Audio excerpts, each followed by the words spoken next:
Welcome to SportH.E, the podcast that brings you insights and learning from the best in the business. I'm Ben O'Connell, and in each episode we'll hear about both the successes and the challenges of our guests as they sought to grow, develop and improve. In sharing these stories, we hope to inspire and inform the development of sport across universities in the UK and contribute to the growth of one of the best sporting ecosystems for young people in the world. In this episode, I'm joined by Tim Hollingsworth. Tim has held some of the most senior roles in British sport, including Chief Operating Officer at UK Sport, CEO at the British Paralympics Association, and most recently as CEO of Sport England. Having left an indelible mark on the landscape of sport, it was an honour and privilege to get to spend some time with Tim and unpick his less than traditional route into the sports industry and the experiences he has gained along the way. Now working as Professor of Practice at the University of Bath, I also got to ask him his thoughts on SportH.E and opportunities for the future. You know, whatever you are, be a good one. And that is the single best advice I give anyone. So we banned the word legacy from London 2012. There was no sense that there was a Paralympic legacy because we hadn't reached anywhere near what we considered to be the summit of our ambition. So we talked rather about momentum out of London. We need to change the leaders. You know, people need to see this world differently. Remember, you can check out my reflections from this episode and all of my other guests at benoconnell.co.uk. Let's get to it then. It's time to welcome Tim Hollingsworth. Welcome to SportH.E, Tim. How are you doing? Very well, thank you. Thank you very much for having me. It's coming up to the final, as we're recording, final few days of the Milan Cortina Paralympic Games. So some good sport to watch.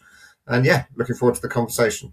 Brilliant. Yeah, well, I'm delighted to have you here and there's so much for us to get into. So I'm going to dive right in if that's okay with you. So as you're on the SportH.E podcast, I'm going to take us back to where it all began for you. And I understand you were a student at Exeter and you got an undergraduate degree in English and drama and then completed a master's in drama. So any lasting memories from your time as a student, and did you participate in any sport or activities? Yeah, well, it was a long time ago, I should say, first and foremost. And yeah, I'm pretty confident that as far as sort of senior sports administrators go, I'm the only one with a master's degree in drama. It's not the usual path. I know that. I can explain a little bit about that in terms of where I was. But actually, while I'd always loved and followed sport, and it was a big bonding thing for me as a kid with my dad, and I played obviously sports at school, I was never any good. I mean, that's one of the most sort of compelling and sort of significant facts about my sport career as administrator is I'm not a sports person in the way that so many of your listeners will define themselves at, or indeed so many of my colleagues over the years have been. And I kind of recognizing that, I did play sport at university. Yes, I would play five-a-side football. I played some cricket. I was playing golf at that time quite a lot. That was the sport I played with my dad. So, but nothing in the realms of the Bucks agenda or previous guests of yours. I'd actually, because I know Will Roberts, I listened to your one with Will Roberts just now. And, Will going, everything I've learned about sport, I learned through doing, volleyball at Loughborough. And I go, well, that's not me. I don't necessarily equate to the usual model, but I do actually think, by the way, and we may talk about this, it's been something that I've managed to make a strength because I've realised all the way through my career what I don't know and been very clear about that. And I used to have a phrase when at the Paralympics that, I would never wear a tracksuit in anger. I'd never turn up at something and pretend that I had that sort of sporting pedigree when I didn't. But I mean, my degree was something that followed another passion, which was performing arts, theatre and the arts generally. Which has stayed with me, and they're very complementary. And in fact, the degree was an extraordinarily helpful one, as was some of my early career to what I came on to do in sport. You do learn in that environment some hugely, apart from having an enormous amount of fun. I mean, I really enjoyed university, but, there was the valuable skills, the sport, like sport, I think, you can see sort of theatre can talk about collaboration and teamwork. It's about real skills around communication, understanding audience, a message, prioritization of how you perform, turning up on time, learning lines, all those things that are actually really core skills now for how the workplace environment, wherever you are, operates. Human interaction, engagement, interpersonal skills, all those things really taken forward by my time there, plus a good grounding in useful quotes that I can use. So yeah, no, I'm not a traditional sports administrator by any means, or leader. I have always had huge respect for those that are, It's always been a quiet thrill for me that I sit in rooms and at tables with some of my sporting heroes from over the years. But it's always been on the basis that I'm there because I've, got other things that I can bring. Let's hope that. But yeah, no, my university time, it was the late 80s. There you go. And Exeter was a great place to be. And, they've obviously clearly I've followed their sort of status and indeed their status in Bucks. And the rugby team's recent prowess, with some interest.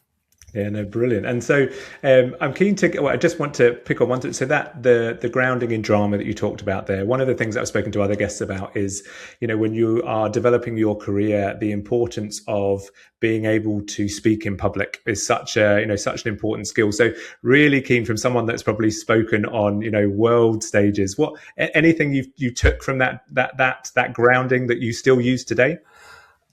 Well, most importantly, I would say think about what you want when you're, if you're listening to a good speaker, what are you hearing? They've been very, hopefully entertaining, finding ways if it's your personality. I mean, authenticity is key, right? I mean, don't try and be something you're not. But, people enjoy, a more lively presentation. People enjoy visual sort of representation where possible. Certainly people enjoy some structure. So, we may come on to this even in this podcast, but I'm quite aligned always to the idea if I'm on a platform of going, you're going to go away with 3 things here. And then I have to kind of work out what those 3 things are. But, because then people go, I like that speaker because he gave me those 3 things that I can remember. Or that quote he used from Abraham Lincoln, because I do use a lot of quotes from Abraham Lincoln. So, there is that whole sense of actually what you can project is an authenticity, yes, but also a credibility just from how you are, as well as what you say, because some of the best presentations, best speeches, hopefully, if you're leading an organization where you can galvanize and inspire people, it's just by being your authentic self and being very clearly sort of thinking about them and what they want to hear. The worst types of speeches are those who just regurgitate something that they've already written down. And I think from my point of view, that's a sort of lesson learned. But yeah, I do also think, remember that, at the end of the day, all you're doing is talking to another bunch of humans. And that's quite an important message as well. Their sense of like, they're going to have things in their lives. They're going to have reasons to be there. They'll have expectations of you, all those things that you hold for other people.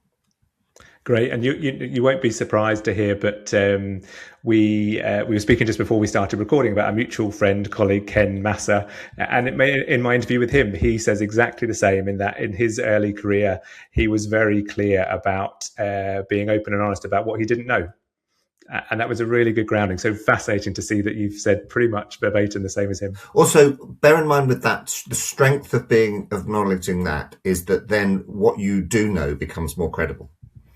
There is, and that's particularly the higher up in a leadership position you go, there is the expectation of from some people that leaders will know everything. Actually, the best leaders are those that acknowledge what they don't know and then build on the strengths of what they do. Great. Well, that's a great taster, I think, of what we're going to go on to discuss in this conversation. So an excellent start. So yeah, I'm keen to get on to some discussions around the future, but with someone with such a rich history as yourself, it would be remiss not to cover some of this first. So most of our listeners will know you as the Chief Executive Officer of Sport England, a position you held until very recently. So could you talk us through some of your career highlights, where you started and what led you to taking on the CEO role at Sport England? Yeah, sure. Because I hope my career can also offer some reassurance to people that I highlighted the fact I didn't have a traditional sporting background, and initially, in fact, the plan for me was to be in the arts and to think about a career there and potentially even performing. But I realised, actually, I was probably going to be more suited to a more professional career, and I really, really liked it when I had a sense of real purpose behind what I was doing. I didn't just want to be, working for any organisation. I like quoting US presidents. So Theodore Roosevelt, said the purpose of life is a life of purpose. And I've always tried to hold on to that in a professional context as well as in a personal context. There is real value to you as an individual. You only get one life type scenario. The thing that can really bring it the most sort of satisfaction is if there is a sense of purpose in what you're doing. You're making a difference. You're changing someone's life. You're changing something about society, hopefully in the way that you see it for the better. So all of that's by way of background, because in 2004, I thought, right, well, I want to go back in-house and I want to do something of purpose. And there were a couple of opportunities that I sort of saw, one of which was completely randomly out of a newspaper, because in those days, that's how people got jobs. I saw there was a new job of Director of Policy and Communications at an organisation called UK Sport. And this is an organisation that hadn't been long in existence, but was taking on the realm of investing our lottery funding into Olympic and Paralympic sport. And a new chair had been brought in, a woman called Baroness Sue Campbell, to basically restructure and reorganise how UK sport operated and give it a bit more authority over the high performance programmes. And she made two decisions that were so important. Well, three, because one was to give me the job. But she decided that the organisation needed more heft in sort of policy and communications, in its external representation, its dealings with government and the media, its thinking about the issues that mattered to it. And she importantly decided that she really thought that person needed to come in from outside sport. And that was my fortune, because I applied. And I had quite a good CV in a non-sport context to offer, but I was able, I hope and think, in the interview, well, I obviously was because I got the job, to be persuasive that I understood what sport could be. In my language at the time, much more sort of basic perhaps than it is now. But I had a form of words to say what sport meant to me, and I had a form of words to say why I thought it mattered to society. And yeah, that moment, getting that job, becoming the Director of Policy and Communications at UK Sport, that was the profound, change in my professional life, which is why I'm talking to you now. And, very quickly from that, it was going to be a fantastic role anyway. But 3 months after I joined, we won the bid to host London 2012. And obviously UK Sports role then became a central focus. And so my fortune was not only to be in the organisation at all, but to be in it at its most crucial point, when it started to define the model that became known as no compromise, but the idea of how you invest effectively to maximise the success of an Olympic and Paralympic programme. With a view to, maximising our home performance in London. And that was a joy on so many levels, because I worked with amazing people, not just Sue, but Liz Nichol, John Steele, who obviously went into higher education, Peter Keane, who was also very central in Loughborough for a while, the whole team around that environment in UK sport, and then the wider context. And one of the things it started to introduce me to was the Paralympic movement. And in 2011, Paralympics GB, their chief executive at the time, departed, which with a year to go was a bit of a risk going into the games. But I was pretty well, by that stage, I was chief operating officer. I'd been promoted to COO at UK Sport. And I really did not necessarily want to be a CEO, but I wanted to be part of that journey. And I realised that CEO was a platform opportunity. What the Paralympics needed, among other things, was clear sense of direction and vision for London, and a real advocacy for the movement and what it could be, and a real advocacy for the athletes and the sport, but also its wider benefit to society. So I took that job. Well, I applied for that job and was successful, and found myself with a year to go, the CEO of the British Paralympic Association. And obviously that journey through London, and we may come on to this, and beyond, was extraordinary. I still sometimes have to look back now and think that we had the most successful, most transformational Paralympic Games ever in London in 2012, and somehow I was the CEO of the British Paralympic team. I don't quite know how that happened still, but I was, and no one can take that away. And that led, obviously, by that stage, you're a chief executive in a quite high profile sport organisation. You're working internationally. You're bringing hopefully still those core skills to bear, and really helping to drive, I hope, the Paralympic movement forward as part of the wider family. And I was very, very motivated by that role and enjoyed it immensely. But after a couple of cycles, you realise you're perhaps in a place where one other opportunity, might emerge. And that was when I was, again, fortunate that my other, within that, the context I had for loving the role of sport in wider society and its ability to impact on people's lives made me really attracted to the role of Chief Executive of Sport England when it arrived. And from 2018 to last July, that's what I did. So a varied career. And, within that context, I was a non-executive for the Youth Sport Trust, for the Football Foundation, a couple of other, organisations in around sport. So I went from being outside of the industry altogether to being, I recognise, quite, centrally involved. My one tip to everyone is and it's the one quote that I think my sons have listened to. Otherwise, they've just ignored them all. But, there's a quote from Abraham Lincoln. I'm going to use it. He said, whatever you are, be a good one. And that is the single best advice I give anyone. It doesn't matter what role you're doing, be good as you can be, because you never know where it might take you, where it might lead you, and what, when you might be noticed doing it, what it might give you the opportunity to go on to. So, every bit of your career is valid. If you're a barista in a coffee shop, be a good one. Be the one that, I say that because that's what one of my sons is. Actually just try and make the most of every opportunity that you have, and you never know where it might go. Yeah, I mean, what a journey, and an amazing advice there. It's funny, I was talking to a friend just this week actually, who they started their career working in the sport industry and have now transitioned out and are working in finance. And we were very much having that conversation around when they were working in sport, they would never have thought that 5 years later, they would have been working relatively in a senior position in the finance sector. And I think your story just, really kind of brings that to life. And I'm interested to know that moment when you went for the interview with UK Sport, what was sort of going through your mind at the time? Did you know at that point that if you got this, it could be such a transformative role for you? Utterly not. No. I mean, I was excited by the fact that it would be sport and it would be therefore an interesting environment to be in. I had no sense at all of what it was going to lead to. But I do think that I grasped the opportunity with both hands when it arrived. And of course, my huge fortune was that the role of UK Sport transformed within months because of London and the bid being won. If it would have still been an important organisation in the system, but I think the sort of primacy almost of UK Sport's way of working over the last 2 decades in terms of how you win and win well. And, there is a lot in that to unpack, including, in the talent pathway and the sense that no compromise has brought, poor behaviours and all the things that have subsequently emerged in that. Still the fundamental excellence of UK Sport is its understanding of what it takes to win and win well and how you do that. And I think that probably wouldn't be so prevalent had it not been for London.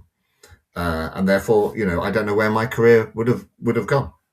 But, the journey that it took me, the world that it introduced me to, it's almost like the world divides into two, really. It's those people who know Sue Campbell and those people who don't. And I say that because I didn't know who she was when I applied. And now you see, you've had someone who's probably been as consequential to sport over the last 30 years as anybody. And so, there's this opportunity that emerges, and then your job is to maximize it and to take it. And as I say, just try and be a good one, whatever it is. No, amazing. So, so being involved with UK Sport and then Paralympics GB for both London and the Rio Paralympics, it must have been a life-changing experience. And looking back now, I'm keen to know what you view as success from that period. And then if I could, a secondary question, what do you think were the overarching factors that led to that success? And you've already started to pick some of those out, I think. It was, with apologies to my extraordinary period of, tenure at Sport England. It was part of my career that I'll probably always look back on as being the most exceptional. And I'm very proud now I'm back as a board member and vice chair of Paralympics GB. So I'm back in the world, for the last 6 or 7 months, of what is a significant for me sporting movement. And that was always actually what success became for us, not just me, but for us, was that the success always had 2 dimensions to it. There was unequivocally the desire to be successful on the field of play. And we can come on to that. But there was always the view also that there was a wider purpose to that there was this promotion of a wider social benefit, and particularly disability sports' ability to challenge people's perceptions of what's possible. So not only to create more opportunities for disabled people, which is actually, by the way, the job of everybody in society, but the thing that the Paralympics can do is to challenge the views of the non-disabled majority, really in an environment in which they're quite familiar. A sporting contest, a race, some form of matchup, and actually it is very, very powerful as a tool for social change, and therefore, and the idea was that was very symbiotic, because the more successful you are on the field of play, the more attention the athletes can bring, the more challenge then there is to those perceptions, and then through that, hopefully create a better world for disabled people. So that was one of two really important things for me in the period. The other was my absolute determination from the get-go to not only advocate for that, but to believe in the growth of it. So we banned the word legacy from London 2012. There was no sense that there was a Paralympic legacy, because we hadn't reached anywhere near what we considered to be the summit of our ambition. So we talked rather about momentum out of London. The strategy that we wrote for the period out of London was called Maximising Momentum, for that reason, that we didn't want that sense of, well, London was great, now what's the legacy of that? That was the starting gun to what we're trying to achieve. And I think, that you can see the general perception now of disability sport, of parasport, and of the Paralympic Games themselves, particularly in the Summer Games. I left Paralympics GB, my last games was the Pyeongchang Winter Games. And we had Menna Fitzpatrick, actually, who's skiing out in Milan at the moment. On the very last day, in the very last race for the visually impaired women, won gold with her guide, Jem Keogh. And that, I realised, I don't think anyone else in the world knew, but I realised that ticked over to being the 100th gold medal that Paralympics GB had won while I was CEO. Because we're, with London, Sochi and Rio, the total had very handily got to 99. And I stood at the bottom of the slope then, and I thought, that's probably me done, because it just felt too perfect in a way to be there.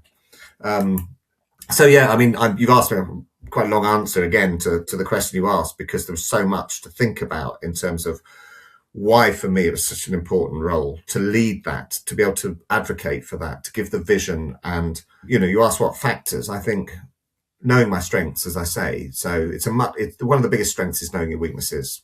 Ken's just talked about that, so not to make myself chef de mission. For example, I was the first CEO who had not been chef de mission when it came to London, because what the hell do I know about creating a world-class environment in a Paralympic village? How do I know what an athlete needs in terms of that sort of level of credibility? So didn't make myself chef de mission, but rather knew that I could do the job of creating the space. Number one. Definitely helped, I think, and hope with that sense of momentum, not legacy, all the language we use to create some form of clarity of purpose and strategic ambition for everyone to get behind. And then, as I said, I think there was an attribute in just being able to look forward and know that actually we had an opportunity here, Paralympic sport. You can see a parallel now in women's sport, and the way that the football team, in particular, the England football team, are driving a wider conversation about the dearth of opportunity for women and girls across sport. We were almost that vanguard for the sense of disability sport as well. The more you could give profile to the success of Paralympics GB, the more that wider conversation around access can take place. So there's so much to unpick in that answer, and thanks for taking us through it. Well, it's a long answer, is what you're saying. It's really good. And one of the thoughts in my mind was, and you'll keep me right on this, but I think London was when Channel 4 started the coverage of the Paralympics. Yeah, and I think for many people that will remember London, I think that was the first time that was really brought into mainstream media. So interested, you're involved from a communications perspective, your involvement with that, and how that kind of manifested itself. Yeah, there was so much. By the way, deep down, the credit here belongs to LOCOG, the organising committee, right? And they were the first organising committee who decided. Others had done a great job of staging the Paralympics. Beijing did, Barcelona did, going back, Sydney did. But nobody had actually really cared about it as a games in the same way. And there was a fairly formidable communications director at Locog called Jackie Brock Doyle, who once went round, I think, at the weekend with a load of post-it notes and just wrote WATP on a post-it note and left it on everybody's desk. And everyone came in on the Monday and had these post-it notes. And it stood for what about the Paralympics? And, that whole sense of trying to get the whole organisation to think about, Paul Dighton as the CEO and Seb Coe as the chair, they always insisted that it was the London Olympic and Paralympic Games. And that made a difference. And then what they did very practically was two things. So as well as before going on to Channel 4, people might remember that Sainsbury's took on a Paralympics only sponsorship for the Games, which was utterly unheard of. And of course, stole a huge march as a result. But what an innovative, idea that you could actually, as a major British brand, sponsor just the Paralympic Games and really make that your thing. And Locog allowing that was very innovative at the time. But the real breakthrough, and it was a risk at the time, because obviously BBC, and you still see it. I mean, the relative coverage, Channel 4 is not, for all its great moments of sport, and it does have them, it's not a sports broadcaster in the same way. But they have, since London, been utterly brilliant as the Paralympic broadcaster. The innovation that is at the heart of Channel 4. And by the way, the marketing director for Channel 4, who was central to that, is now chair of Paralympics GB, Dan Brooks. So you can see how others have been, brought in the same way. The way that Channel 4 presented both the games, thanks for the warm-up, all that sort of stuff. The Superhumans campaign, the utterly compelling way in which they presented the sport. But then things like the last leg and the undateables and all the programming that's come, last leg probably more than anything else. What it's done is just given a whole wonderful momentum to broadcast. We are, as a movement, indebted to Channel 4.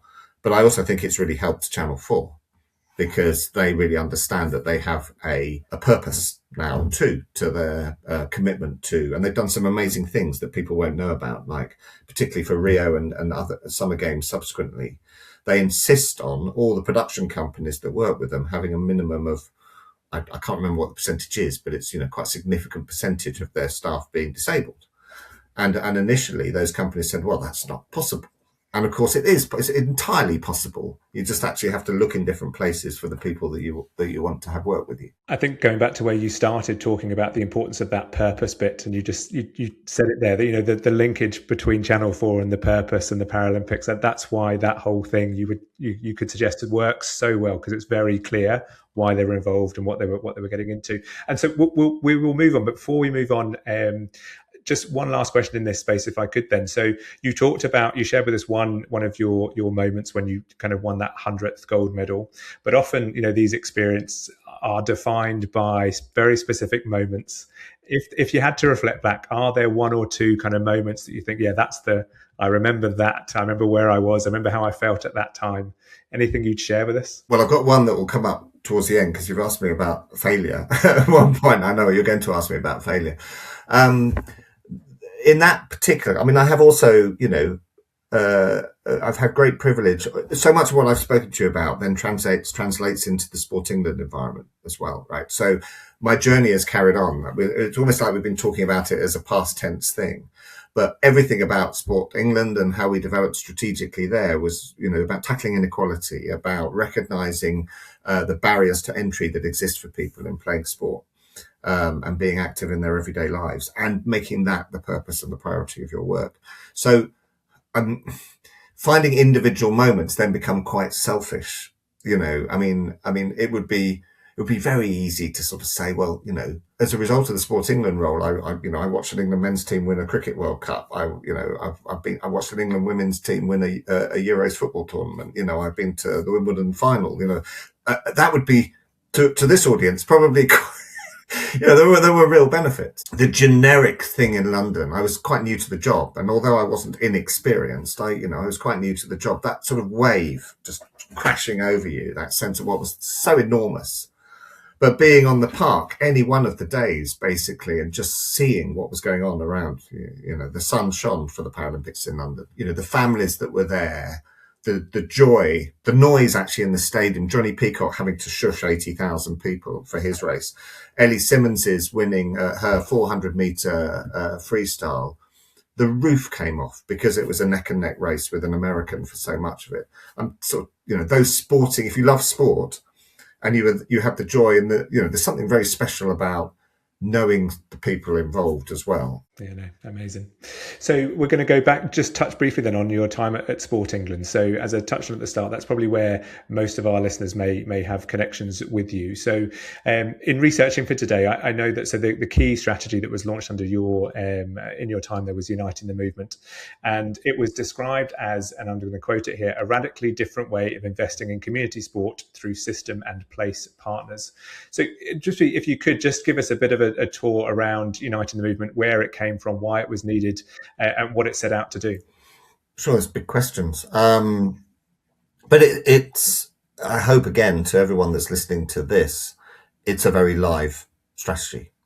Because one of its revolutionary contexts was for a sports council, to set a strategy that was fundamentally for a sector rather than for an organisation, and put a decade's worth of change against it. And we're just over halfway through, and it was radical for that reason. It was radical because it started to move towards getting people moving. So actually, the fundamental underpinning purpose of everything that Sport England was ambitious for was to get people moving in their lives, and recognizing, again, going back to that sense of purpose, that when we move, we're stronger. That's the key line from the start of the strategy. As a society, as individuals, as communities, when we move, we're stronger. And if you start there, then the overriding sense of purpose becomes, well, then why is that not available to everyone? Because actually everything in the data tells us that we're pretty good at providing for a proportion of the population and leaving a portion of the population behind. And there are a number of reasons for that, but most of it is to do with an element of inequality. So the offer is not structured in the way that it should be for those who previously have probably been excluded. So if you are from various demographic groups or social economic groups, that's probably the biggest defining factor. Sport is unequal primarily in its areas of deprivation versus areas of affluence. The numbers are stark. So as a public funder and investor, you then need to think about reprioritizing unashamedly, therefore, towards those communities who've been underserved, which immediately changes the dial in terms of where money goes and who it goes to. And that's where some of the other stuff you talked about there, like place-based working, thinking about the environment and the people and the local need, much more than thinking there's a top-down sort of transactional national solution that can solve the challenge. And then the third bit of Uniting the Movement that was genuinely, I think, radical, even though it must have felt at the time like it was evolutionary, was the absolute determination that it would be collaborative, that there is a fundamental weakness in sport and activity in this country, which is that too many organisations set themselves against each other. On the field of play, absolutely fine. Off the field of play, the more we can collaborate, and this is really important in the sector that you're in, in sport, and I know Will talked about that a little bit.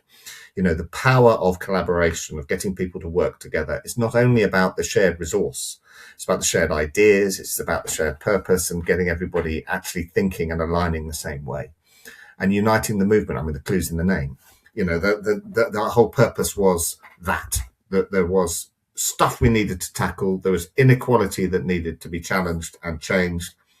There were big issues that we identified that needed to be focused in and around in the strategy, that there was a benefit to wider society more broadly if we got it moving. And to do that, we needed to be a much more collaborative, systemic, essentially sport is an ecosystem. You rely on all the various different parts. Getting that ecosystem to work better together was the fundamental purpose of it. So, yeah, I mean, that's essentially why I think it was right to describe it as a radically different way of investing, because we were very thoughtful about, the why and the how, not just the what. Whereas previously, sport's always been thought of. This is one of its errors, and I would urge anybody running, anything in sport at the moment, listening to this, to think about. Don't start with what you do. Start with why you do it, and then think about how you do it, and then it will lead to what you do. And I think that would be, I was just going to come in there and say that is one of my biggest reflections, is that, if you work in sport, you are, you're passionate about what you do. You've got a real kind of zest for life, a zest for, getting people active. And so that then often transpires into just doing things and, running programs and delivering initiatives. And I think what Uniting the Movement shows everybody is that that is absolutely important. But you need to, as you say very articulately, ask that why question first, and then look at how you can then target those activities in a more meaningful way. So for Sports England, and this is a real challenge, and it remains a challenge, I'm delighted to say, for my successor, is that the real power comes in measuring outcomes rather than outputs.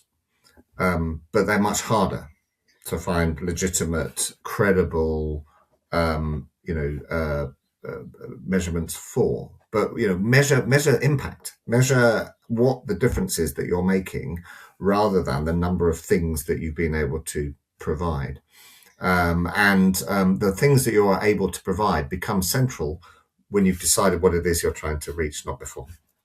And it's prompted just another thought in my mind. Then, and I wondered if you could give me some thought on this. There, I was again chatting to a colleague recently who is, trying to work in a more systemic way. But we were having the conversation around how that's all well and good, but then they are still having to report into a board that at the end of the day is still, is very traditional in their approach. And there was, how do you balance that bit around, trying to report on outcomes when potentially the people you're reporting to are still just looking for outputs? If I had an easy answer to that question, not only would I have written a book by now, but essentially we'd all be fine, because that is such a hard question to answer in simple terms. There are two things that I would point to, though, in support of your colleague, who is absolutely on the right side of history, by the way, because that's the only way we're going to change things. That traditional board might get a short-term, sort of hit from numbers going up. But if the numbers are in the same place, or they're just the same people doing more, or, fundamentally it's a temporary thing, and then when the funding or the resource for that particular program ends, so does that activity, that's the opposite of a systemic change. And actually understanding, particularly in terms of inequality of provision, understanding the circumstances of people's lives before you then work out what sport or activity is going to fit into that is the real skill. So part of my answer to your colleague is helpful, and part of it is unhelpful. The helpful bit is to really think about what you can look at in terms of measuring outcomes. So where is there evidence for the impact of somebody being more active on health, physical health or mental health? Where is there evidence, qualitative as well as quantitative? Really important. The storytelling in this is really important, of communities changing as a result of that activity, of people feeling more engaged. Where's the story of the young person saying, I didn't have confidence and now I'm, going to university, or whatever it is, and sport did this for me and your program did this for me. That's one way of doing it. Collect the stories as well as the data, and think about very clearly what outcomes you are trying to reach. The trick, though, is not in your colleagues' control, which is we need to change the leaders. People need to see this world differently. We need the people, hopefully, that are listening to this, the generation of leaders, to come through recognizing that if all you're doing is providing very transactional, short-term, defined output-based activity, it might be beneficial in that period, but it is not going to make change. And therefore, to what extent is that really the focus?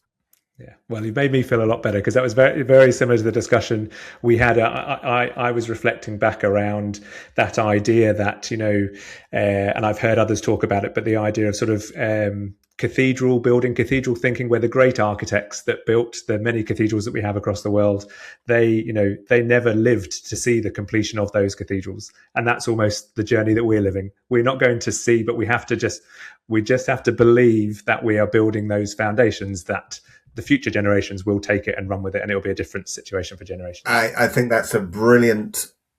Just because it feels convenient, it doesn't mean it's not true. I actually think that there's a degree of belief in that I love. So we're going to bring you back into the university sphere. So linking into that, uniting the movement. So I know that Bucks was one of the system partners of Sport England, and received some funding to develop some of its work. You referenced already. So we've spoken to Will earlier on in the season of this podcast, and he highlights in the conversation that there are 3 million people in HE in the UK, yet the word university only appears once in the government's strategy for sport. So again, this is a really broad question, and we'll try and chunk it down. But what are your thoughts on how HC Sport can be recognised as a key partner in the wider sporting system in the UK? Yeah, I heard him say that. By the way, it's worse than that. There isn't really a government strategy for sport anymore, because that was the last administration's strategy, Get Active, and I'm not sure that the current administration has adopted it. Whilst still we're waiting to see where the fundamental focus for them is. I think it's right to think about those numbers. By the way, that's a lot of people. The reason why, first and foremost, Sport England wanted to engage with Bucks in the way that we did was to properly embed university sport in the talent pathway. Right. So one of the talent pathway in some ways for Sport England was a Trojan horse for change. If you could actually get the talent pathway thinking differently about who's included and about where you go to find the talented athletes, and and identify the future, how are you tackling inequalities through talent? If you can do that, then you really are breaking down one of the most traditional silos there has ever been, which is, the talent pathway, where you can look at certain sports and see how narrow that historically has been. We don't need to name them because everyone can think of them. So one of the main things still for Bucks is how is university and college sport part of that discussion about opening up opportunity? Where is the university and college challenge to the sort of perceived pathway, for athletes, and how can both the competitive element and the sort of slightly more, community sport based elements of Bucks provision be part of that journey, right? So there, I think, is one really, really key answer to your question. There is a real role, not least because there are 3 million people, involved. But also because it is a crucial moment for retention of talented athletes. How are we helping them to be both excellent on the field of play and off the field of play? And, we haven't quite officially mentioned it yet, but that's, I'm part of University of Bath's structure now in a part-time role. And that's one of the things I'm looking at with Bath is actually where does the opportunity lie for sport to play a role in the wider university's ambitions rather than just be excellent. And it is, University of the Year. But rather than just being excellent at sport provision and the way that, the teams perform, actually the research base, the taught subjects, how is all of that actually helping to create opportunity and think differently about what sport can be in students' lives? So I think the other role that Bucks can play, and I think this is a really interesting one for it as an organisation as opposed to the wider membership, is alongside that talent pathway role, that sort of formal organised competitive sport role and the competitive element, which is still key. How can actually the provision of sport in universities and colleges be at the vanguard of opening up, and thinking more about opportunities for those who might currently feel excluded by it? Some brilliant advice, I think, for the sector there. You've just started a recent role as Professor of Practice at University of Bath. Can you tell us, so what this entails a bit more and what you're finding now kind of working in the HE sector?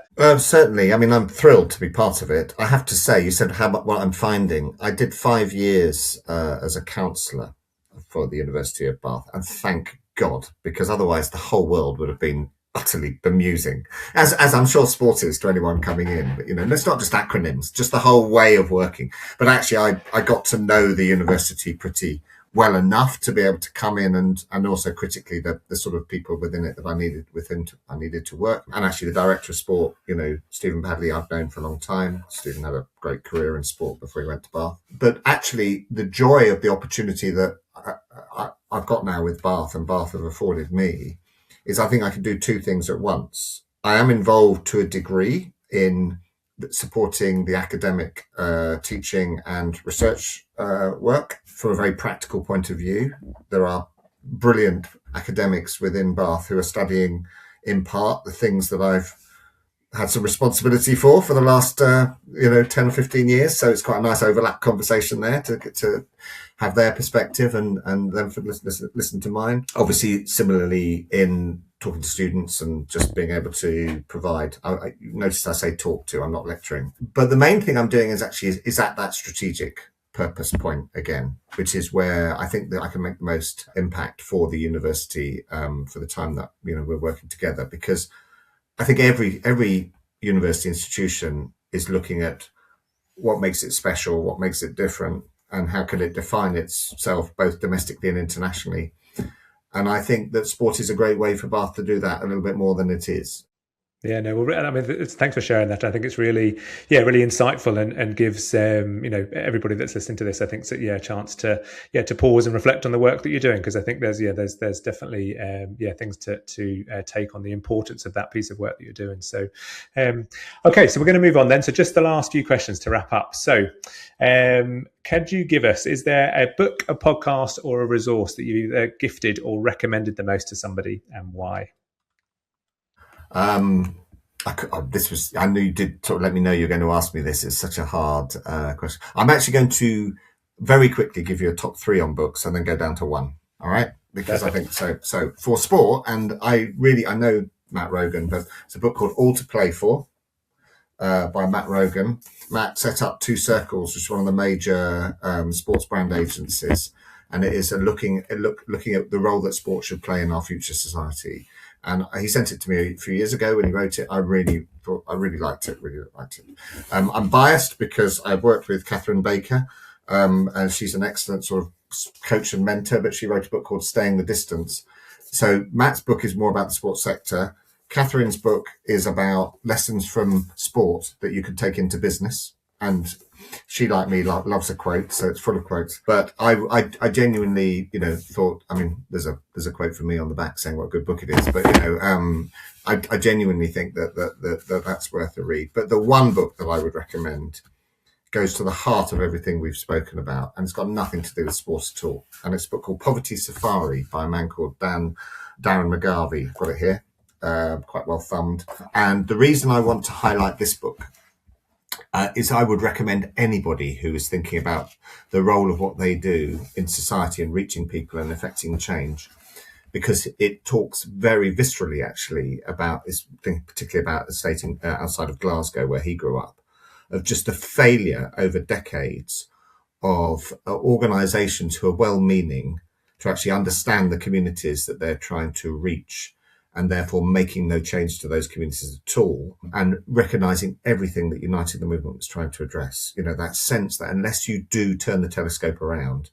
and not go in with your predetermined views of what works, but rather listen to the communities. It's this wonderful phrase of ABCD, asset-based community development. Start with what's strong, what's in that community already, what are the assets that you've got, are they people or places, and work there. And I read Poverty Safari in 2018 when I started at Sport England, and it stayed with me as the book. Even the title sort of suggests that sort of idea that well-meaning people like to go in and look and gaze at the problems. Great. So 3 brilliant recommendations there. So we'll put references to all of those in the show notes, and I'm sure Poverty Safari will be being added to many people's baskets. It's quite an uncomfortable read, by the way. It's not an easy read, but yeah, it really made a difference to me. Amazing. So next one, can you tell us about an experience you've had that you would never want to repeat, but it's profoundly changed you for the better? Yeah, I thought quite a lot about this and part of it made me realise how fortunate I've been that, you sort of talk about, but I did reference, so you can't just have things go well. Things are going to go wrong.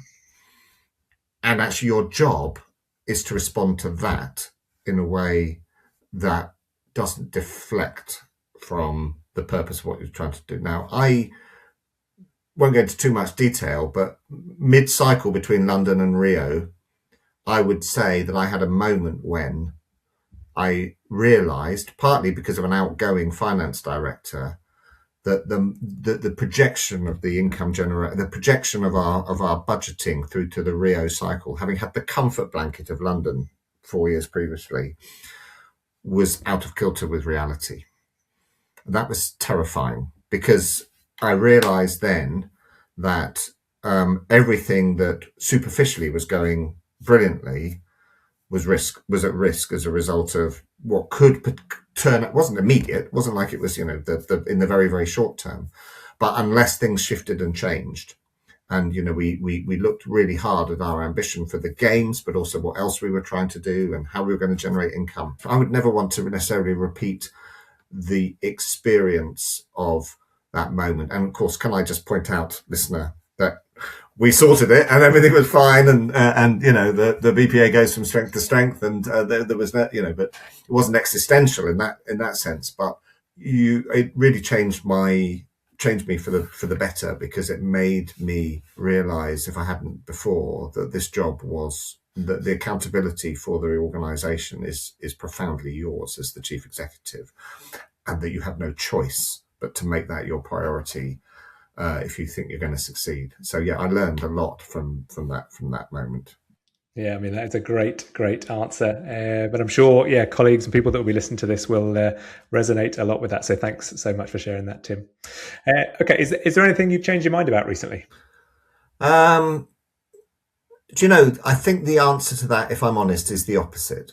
I am doubling down now on what matters to me, and how I want to spend my time and what I think is important, which is a privilege. I've still got some working life left, but I'm away from full-time employment now with a more portfolio-based career. I'm in environments that I, really enjoy. The university environment, of course, at Bath, back in Paralympics GB. I'm doing a bit of consultancy work as well.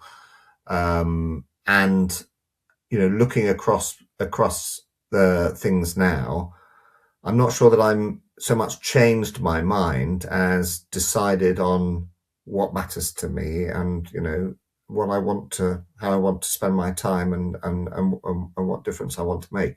Yeah, and I think that's definitely come across in our conversation. So and I can only imagine the sorts of environments that you've had to be in, where you've had to have those conversations with politicians or elected officials. So okay, last couple of questions. And so if from next week you only had 2 hours a week to do what you normally do, where would you spend this time in order to still be successful? So one thing we haven't talked about, actually, from leadership perspective, is a word. Probably the best word for it is resilience, or some form of health and well-being, for want of a better way of putting it. Honestly, probably not the most eloquent of answers, but I would say that if you're looking at a working week, maybe not saying it's only 2 hours, but what are the most important time is the time you spend on yourself, because you've got to be fighting fit physically, mentally, emotionally. You've got to have enormous, desire to do the job, but you've also got to be pretty resilient from the sort of slings and arrows of, the outrageous fortunes that come upon you. And finally got a Shakespeare reference in there. You got to do that for the degree. So I would genuinely say to, and probably talking to an audience here who are physically fit, a lot of them, think about that, but don't only think about that. Think about your mental resilience. Think about time away from the problems and the challenges that you've got is incredibly valid time. In the same way that a high performance athlete, the rest time is as important as the training. You need to see the world in those terms a little bit in leadership roles as well. So honestly, I would spend 2 hours a week on resilience. I think that's great. I think it's brilliant. And last one, if you were starting your career again, what would you not do? Oh, gosh. If I was starting my career again, I would tell myself not to realise the long-term benefit of short-term pain.